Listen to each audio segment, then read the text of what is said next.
Esta es la habitación. Duerme mi esposa y mis dos hijos. Жан Карлос Молина, неговата сопруга Роузмери и нивните 10-годишни близнаци спијат на оваа плажа во Неклоке, Колумбија. Тука близнаците добиле сипаници. Трагите се уште се видливи на нивните лица и раце. Додека биле болни, децата ги молеле родителите да се заминат од тука.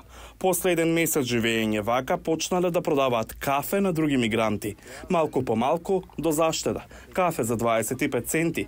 Има плюс од цигари и бонбони. За храна се размислува подоцна.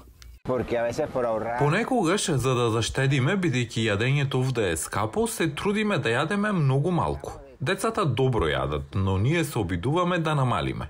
Да не зборуваме за грижите, стресот, работата. Немаат доволно пари за да продолжат подариенскиот расцеп. Тоа е густа шума низ која мигрантите треба да поминат, а за да го сторат тоа, треба да платат $350 за да пристигнат до Панама и да продолжат потоа со патот кон север, кон границата со САД. Властите во Панама проценуваат дека минатата година повеќе од 113.000 деца поминале преку дариенскиот расцеп. Со ограничен пристап до хигиена и чиста вода, децата се поранливи на здравствените ризици од миграцијата и живеењето на отворено. На плажите на Неклоке се забележуваат осипи на кожа, изгореници од сонце, инфекции. Често има диареја и респираторни вируси.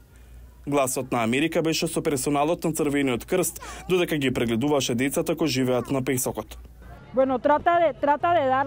Обидете се да му го дадете лекот како што е наведено во лекарското упатство.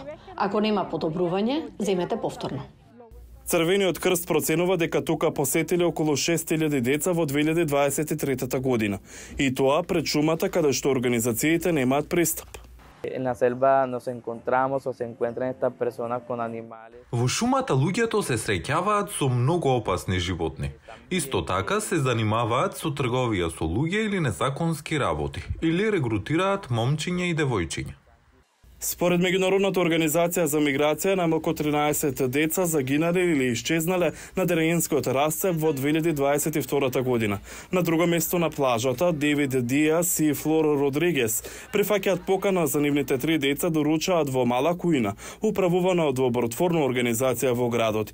Тие имаат 11, 5 и 1 година. Организацијата која работи со локалните католички калуѓерки нуди 2 пати неделно оброци.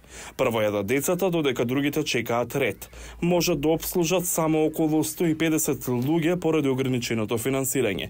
Диас и Родригес ја напуштија Венецуела пред само 5 месеци. Тој работел во различни радиостаници, но заработувал околу $10 месечно, недоволно за да се исхрани. Свесни дека движењето во шумата со мали деца може да биде ризично. Навечер, семејството го поставува својот шатор еден за сите 5 мина. Тие немаат пари да го продолжат патот и велат дека можеби ќе се вратат во градот Меделин да работат, а потоа да се обидат повторно. Наутро, други ги пакуваат шаторите, ги пакуваат и своите работи, и телефони, во пластични кеси. Се качуваат на чамци за да ја преминат шумата.